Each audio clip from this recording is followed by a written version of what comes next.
Olá, seja bem-vindo ao nosso programa.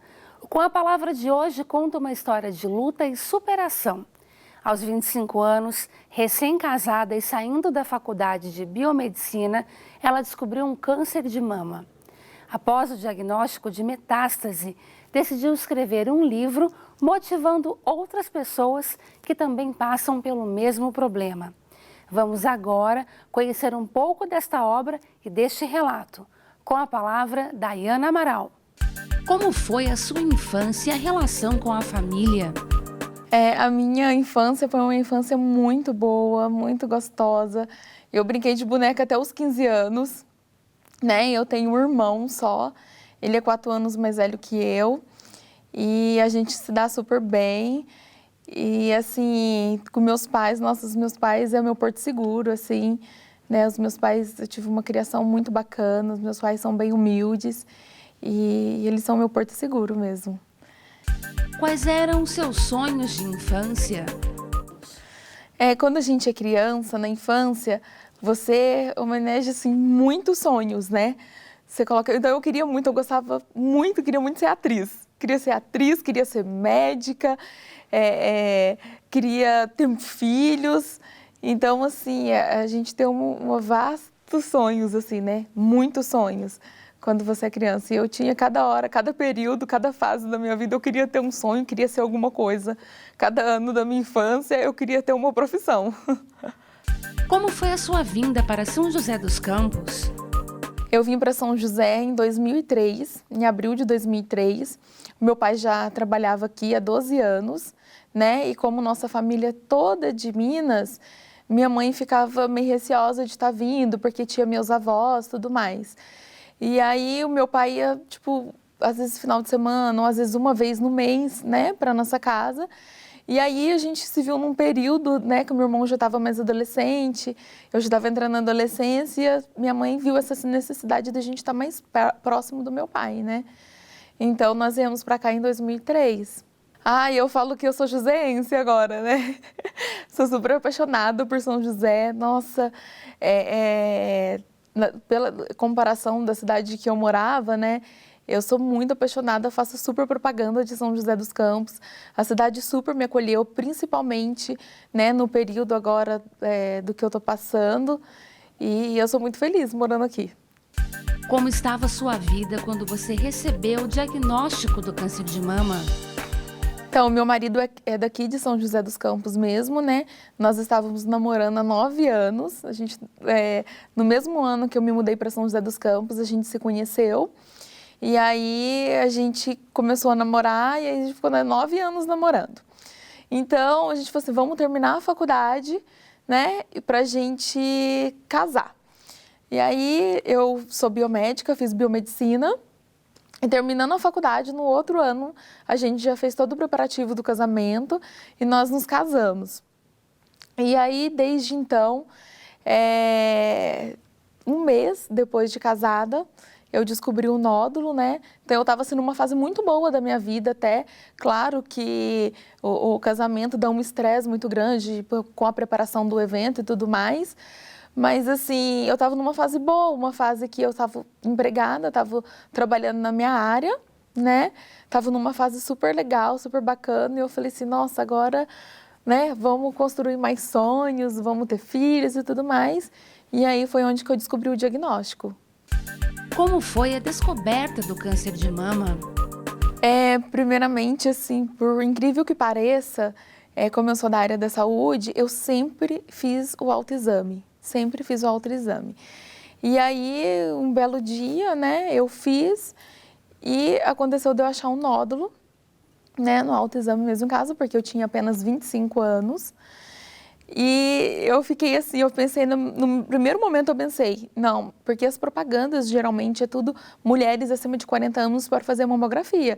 Só que existem outros exames que dá pra gente, né, detectar, né, como ultrassom antes disso. E então, eu tinha uma semana que eu tinha passado no médico, ele não tinha palpado minhas mamas, e eu encontrei, né, achei no exame no banheiro. E assim, a primeira coisa que veio na minha cabeça foi, não é nada, porque eu tenho 25 anos e na minha família não tem caso, né? Então, eu fiquei assim, fiquei bem despreocupada mesmo, bem tranquila quanto a isso, porque eu achei que não fosse nada de verdade. Então, a partir daí eu comecei a fazer, eu fui, né, procurei uma mastologista mesmo, né, com aquela ilusão de que não fosse nada. Procurei a mastologista, ela pediu um ultrassom. Na verdade, quando eu cheguei lá, ela olhou e falou assim: Daiana, isso é uma íngua, você tem apenas 25 anos, vamos fazer um exame para desencargo de consciência. E aí nós fizemos um ultrassom e no resultado do ultrassom já veio, né, pra gente as margens que era irregular. Então ela já ficou mais preocupada, tudo mais. E aí foi onde que eu fiz a biópsia, fiz os outros exames mais específicos. E aí veio o diagnóstico para mim. Como a sua vida mudou após o diagnóstico do câncer de mama? Olha, foi bem difícil, assim, porque a ficha não cai, né? Parece que você está vivendo um pesadelo, né? Não é nem um sonho, é um pesadelo que você está vivendo. E assim, você está com câncer de mama. E aí eu conversei bastante, né? No dia que eu fiquei sabendo o diagnóstico, a minha médica conversou bastante comigo. Ela falou assim: Dana, é bem agressivo, só que você tem vantagens, né? Você é uma pessoa jovem, você não é obesa, você se alimenta bem. E eu falei assim: olha, a gente tem um momento nosso de luto, a gente precisa desse momento de luto, né? Acho que eu fiquei uma semana aí tentando me encaixar em tudo isso. E aí depois eu falei assim: não, eu preciso ir para frente, eu preciso ir para cima disso tudo, né? Vai passar, eu sou jovem, tenho bastante chance de cura e isso vai passar. Daqui a pouco eu vou estar bem de novo e vida normal, né? E tudo que vir vai fazer parte do tratamento. Como foi a reação da sua família ao diagnóstico do câncer? Olha, a primeira pessoa que eu contei, na verdade, meu marido estava me acompanhando, né? Então ele ficou sabendo da notícia junto comigo. Eu saí da recepção, a minha cunhada estava me esperando, a esposa do meu irmão. Então, assim, ela já estava me acompanhando para me saber o resultado de um exame. Então, quando eu saí de lá, ela já me abraçou: Daiana. Nossa, não consegui nem falar com ela, então ela já sabia. Então, a primeira pessoa que eu liguei, que não estava ali comigo, foi uma tia minha, que mora em Minas, minha tia Zelma. E eu liguei para ela desesperada, porque eu não conseguia nem ligar para minha mãe. Eu só pensava: como que eu vou falar isso para os meus pais? Como eu vou falar isso para minha mãe? Né? Então, foi a primeira pessoa que eu liguei, foi uma tia minha. Ela ficou desesperada, ela se perguntava: por que não é em mim isso? Olha a minha idade, por que em você? E assim, foi bem difícil esse dia. O que te motivou a lutar contra o câncer? Sim, eu acho que é o querer viver. Eu estava me sentindo bem. Na verdade, eu não tive nenhum sintoma, assim, para falar isso é câncer, né? Na verdade, infelizmente, ele não dá nenhum sintoma, assim, quando ele está bem no comecinho. Então, eu gosto muito de viver. Eu gosto, assim, sabe, de viver a vida, de ser feliz. E aí eu falei assim: não, eu preciso mudar isso. Ele não vai tirar meus sonhos. Eu preciso seguir. E aí eu vivi esse momento de luto, porque a gente precisa, né, ingerir tudo isso. Então, foi muito importante para mim esse processo aí. Como foi o período do tratamento contra o câncer? Então, eu comecei a fazer a quimioterapia, né, eu falava: nossa, como que vai ser? Porque como eu já trabalhava em laboratório, eu acompanhava já alguns pacientes, mas a gente só sabe quando acontece realmente ou numa pessoa da família bem próxima ou com você mesma, né? E aí eu falei assim: nossa, como que vai ser tudo mais? E aí eu fiz a primeira quimioterapia, que foi uma quimioterapia mais forte, né? E aí eu fui lá, tomei, eu cheguei em casa, eu falei: nossa, eu tô super bem, a quimioterapia é isso. E aí, realmente, não era só isso, né? Porque os efeitos dela vêm uns 2, 3 dias após. E aí, passou, né? Eu fiz 4 sessões dessa, que é da mais forte. Depois eu fiz que é uma mais branda, e que ela dá menos enjoo, essa. E depois eu continuei com uma terapia-alvo, né? Que aí começa a crescer os cabelos e tudo mais. Ela só ataca mais a célula cancerígena, né? E um bloqueador hormonal também, que eu estava fazendo uso contínuo.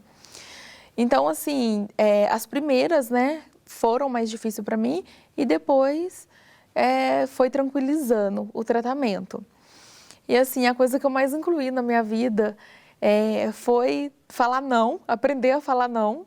não levar as coisas com a barriga, porque às vezes a gente está insatisfeito com alguma coisa, algum lugar que você não queira ir, às vezes você vai, para não deixar o outro ficar chateado, tantas coisas, né, que a gente fica guardando, guardando. E aí eu mudei, essa chave assim mudou sem eu menos perceber. Com toda essa passagem, com toda essa diversidade, eu mudei totalmente assim a minha vida, de pensar em sonhos, nos meus propósitos e tudo mais. No que a sua vida mudou após o tratamento contra o câncer? Então, depois que eu tive o primeiro diagnóstico, eu voltei depois do tratamento, eu voltei ao meu trabalho. Daí eu fiquei 1 ano trabalhando. E aí, quando eu voltei, foi uma coisa muito engraçada, assim, porque eu entrei no laboratório, eu via que eu não fazia mais parte daquilo, sabe? Eu falei assim, nossa, eu sou totalmente diferente, claro, eu sempre fui uma pessoa muito responsável, sempre fui muito certinha com as minhas coisas. E aí eu via que eu precisava de algo a mais, eu precisava viver, eu não podia ficar só ali dentro, né?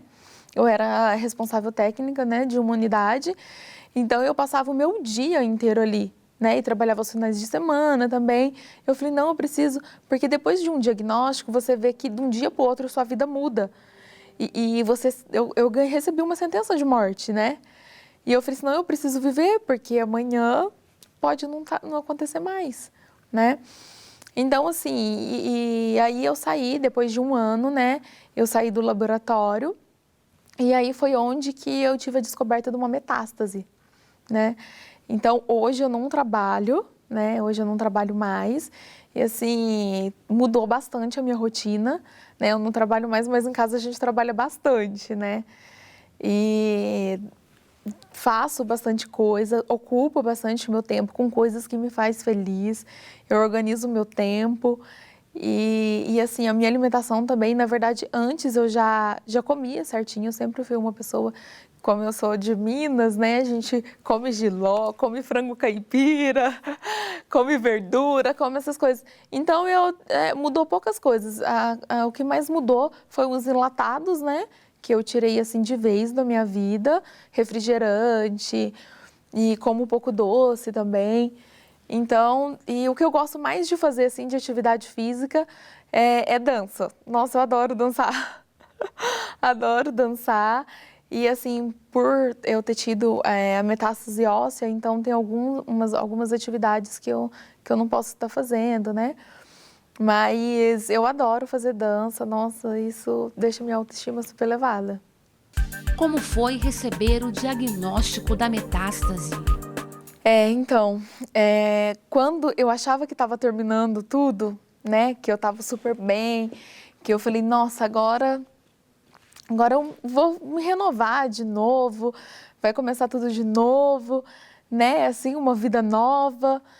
E aí eu descobri, né, a metástase, eu senti uma dor no quadril, e aí eu faço exames, né, periódicos, e aí eu senti essa dor, fui fazer os exames e encontrei, né, um nódulo no pulmão, um tumor no pulmão que estava 2,3 centímetros e lesões ósseas que estavam no meu corpo inteiro, nos meus ossos.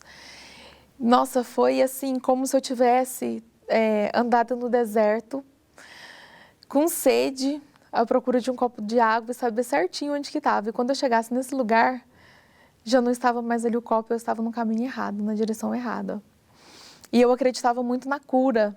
Eu pensava, meu Deus, nossa, vai ser curada e tudo mais, todas as promessas, né? Mas infelizmente não é assim.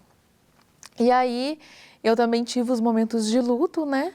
Foi mais difícil porque a metástase a gente sabe que não tem cura, né? Então foi um momento muito difícil o médico falar isso para mim, Daiana. E eu tenho acompanhado também no meu primeiro diagnóstico pessoas, né, que estavam com metástases e isso era muito difícil para elas. E eu falei assim, nossa, pronto, morri. Agora eu morri. E aí eu voltei a fazer, eu falei assim, não, passou um momento de luto e foi como da primeira vez, né? Eu pensava que eu já tinha terminado o tratamento e eu falei assim, não, agora eu vou me renovar, vai ser uma vida nova. E eu falei assim, e o câncer novamente não vai tirar isso de mim. Eu vou ter outros propósitos e vou me renovar do mesmo jeito, vou fazer outras coisas que eu gosto, né? Então, a partir desse momento eu comecei a fazer quimioterapia novamente, os meus cabelos caíram pela segunda vez, né? E comecei a passar mal, tudo de novo. E aí eu fiz 1 ano dessa quimioterapia mais forte. E depois, agora eu continuo com a terapia-alvo, que graças a Deus não cai o cabelo. Ela também só vai diretamente na célula cancerígena. Tem algum efeito ou outro, mas é muito suportável. Graças a Deus eu vivo com qualidade de vida boa. Qual foi a maior dificuldade que você enfrentou com o câncer?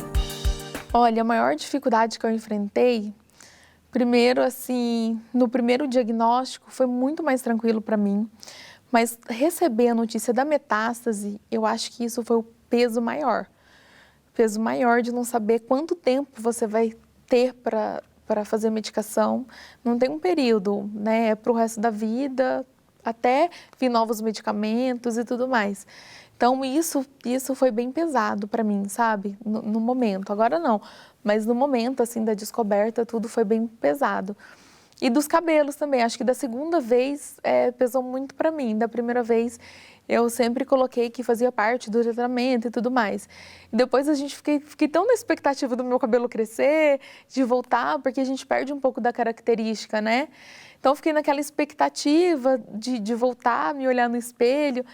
E aí, caí tudo de novo. Então, da segunda vez, foi pesado, sim, a queda dos cabelos. Quem mais te motivou a lutar contra o câncer? Olha, são 3 pessoas, assim, que me motivam até hoje, que são meus pais e meu marido, né? Que eu falo para meu marido, foi a maior prova de amor, né, que ele teve comigo, porque aos 25 anos, né, a gente é da mesma idade, e eu cheguei, assim, num momento que eu estava muito, muito fragilizada, muito mal com a quimioterapia, e eu cheguei a falar para ele, eu falei assim, olha, se você quiser seguir sua vida, porque eu achava injusto, né, ele tão novo e ter que ficar comigo, assim, e eu falei assim, você pode procurar uma pessoa, uma moça jovem e tudo mais, para você, né, viver, tocar a sua vida. E ele falou assim, não, eu vou cumprir tudo aquilo que eu prometi em cima do altar. Então, foi a maior prova de amor, né, dele estar comigo, ele nunca me viu doente. Então, assim, isso me motiva, sabe? Me motiva muito a estar junto com ele, a ficar junto com a nossa família, constituir mesmo uma família. E os meus pais, né, que eu falei no começo que é meu porto seguro, nossa, pai, mãe, é tudo, né? Nesse momento, assim, eu era tratada como uma criança.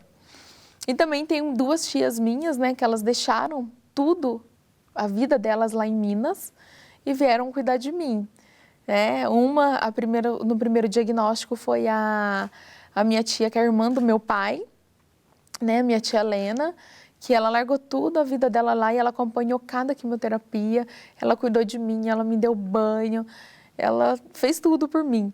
E aí no segundo diagnóstico, né, a minha mãe, nossa, a minha mãe entrou em depressão, né, saber de tudo isso. E aí a minha mãe não tinha condições de cuidar de mim, tadinha, era muito pesado para ela. E aí veio a minha tia, né, a irmã dela, que veio no segundo diagnóstico, a irmã dela veio para cuidar de mim, também foi um anjo, né, sem asas, assim, na minha vida.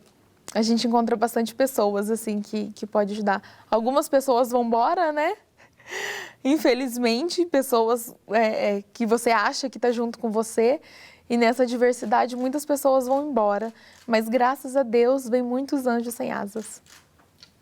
O que te motivou a escrever um livro sobre a sua história? Olha, passar por tudo isso, por todo esse processo de tratamento, não é fácil para ninguém. A gente tem os dias da gente que a gente não está bem. Claro que eu tento, né, fazer que os meus dias sejam muito mais positivos do que negativos e tentar, assim, ter muitos propósitos e tudo mais. E aí eu encontrei uma pessoa, um amigo nosso que trabalhava com meu marido, e ele começou a saber da nossa história, começou a saber, procurar, E ele ficava indignado com todas as coisas que eu passava e eu conseguia me expressar, falar para as pessoas disso, porque tem muitas pessoas que não conseguem falar do tratamento. Eu tenho muitas amigas que elas não querem falar nem de câncer, não querem falar de nada. E aí ele falou assim para mim assim, Dai, você precisa espalhar isso da maneira que você está passando, de tudo isso. Porque as pessoas te veem bem assim, só que as pessoas não sabem como Deus está agindo na sua vida, como Deus é bom. Porque para muitas pessoas, eu estou curada hoje. Quem me vê assim, fala, nossa, você está curada. Mas infelizmente eu ainda não estou curada. E aí ele falou assim, vamos espalhar isso, mais pessoas precisam saber. E vamos escrever um livro. E eu achava isso muito distante, né? Eu falava, nossa, escrever um livro, como vai ser isso? Estou muito distante de mim. Tal, porque eu nunca tinha nem pesquisado sobre isso, nem sabia, né? E aí ele falou assim, não, começa a escrever, eu vou te ajudando. Ele é o meu diretor literário. E eu falei, tudo bem. E eu comecei a escrever e eu pensei assim, nossa, vou começar a escrever o livro e vai ser só da minha vida e tal. Mas é mágico escrever um livro. Eu super amei, assim, escrever um livro, é super mágico. Porque eu tive bastante aprovação nisso tudo, eu começava a escrever. Teve meses que eu fiquei sem escrever, porque algumas meninas, como eu faço parte de grupos do Brasil inteiro, né? Então, o câncer é uma taxa de mortalidade muito grande. Então, a gente começa a perder amigas, e aí isso mexe muito, né? E mexeu muito comigo, assim. Então, eu não conseguia escrever. Eu abri o computador e falava, o que eu vou escrever hoje? Não conseguia escrever nada, né? E então, a gente teve muitas aprovações com isso tudo. Aí eu falei, eu preciso escrever, o meu objetivo maior é que as pessoas leiam, porque eu fiz um livro assim, se eu descobrisse o câncer e lesse esse livro, eu ia me transformar. Eu ia me transformar. Porque Deus agiu totalmente aqui, né, para ajudar realmente as pessoas. Como foi o processo de escrever um livro?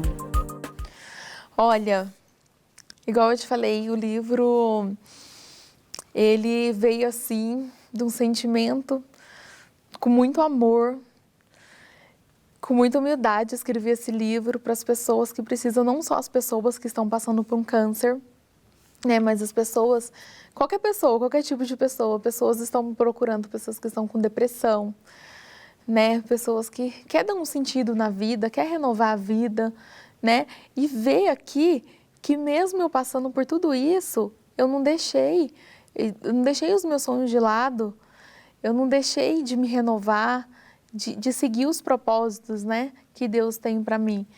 Então, assim, eu foquei no livro. E como as outras pessoas que estão passando por qualquer adversidade de financeira, de depressão, qualquer outra enfermidade, né, que elas possam sempre estar se renovando e tirar de foco a doença, o problema. O que mudou na sua vida após o lançamento do livro?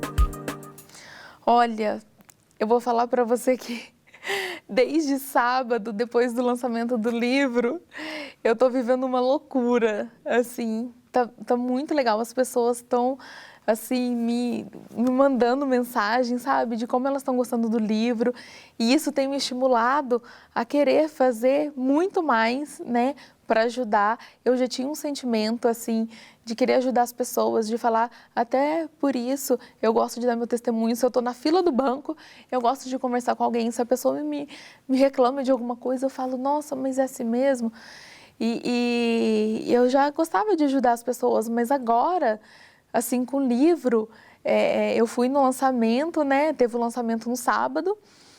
E aí eu falei assim, não, eu preciso estar aqui e as pessoas que estiverem aqui, eu quero transformar elas. Quero que elas saiam daqui transformadas. Porque o lançamento não foi somente eu sentei lá e fiquei escrevendo alguma coisa. Não, eu montei uma palestra, eu quis que as pessoas, por mais, né, não era lá para as pessoas exatamente ir lá e comprar um livro, mas para elas ir lá, sentir um pouquinho e sair de lá transformado daquilo tudo. Então, assim, é uma missão de vida, esse livro é uma missão de vida, né, e eu quero que chegue muitas pessoas, eu estou mandando para bastante estados, né? Tá saindo daqui de São José dos Campos, tá indo para Brotas, para Fortaleza, para muitos lugares, para João Pessoa, e que transforma as pessoas, sabe? Que as pessoas possam sentir renovadas com ele. Que mensagem você deixa para as pessoas que estão vivendo situações difíceis, como a que você enfrentou? O melhor presente que Deus nos dá é o dom da vida. E a gente nunca pode desistir. A gente sempre tem que manter a fé e seguir. Porque, às vezes, muitas pessoas, com qualquer problema, pensam primeiramente em desistir, em reclamar. Tire de foco isso. Pensa quantas coisas... A melhor coisa que tem, o presente da gente levantar e respirar, da gente comer. E a gente tem que ter gratidão por isso, pelas pequenas coisas. Então, assim, que as pessoas possam refletir que hoje elas podem estar vivendo um milagre. Sabe aquele retrato que a gente olha e a gente sente saudade daquela foto? Nossa, olha como eu era feliz esse dia, como foi feliz esse dia, como eu era feliz essa época. A gente pode estar vivendo um milagre e a felicidade hoje. Então, a gente precisa viver hoje intensamente, porque amanhã a gente não sabe o que vai acontecer. Quando eu sair daqui, eu não sei o que vai acontecer. Então, não leve a vida com a barriga, pensa que tem um final e que nós não somos eternos. Eu vivia como eu era eterna e, graças ao câncer, eu vivo totalmente diferente. Eu sei que amanhã tudo pode mudar. É isso. Com a palavra de hoje fica por aqui. Acompanhe o programa no nosso canal do YouTube. Obrigada pela companhia e até a próxima.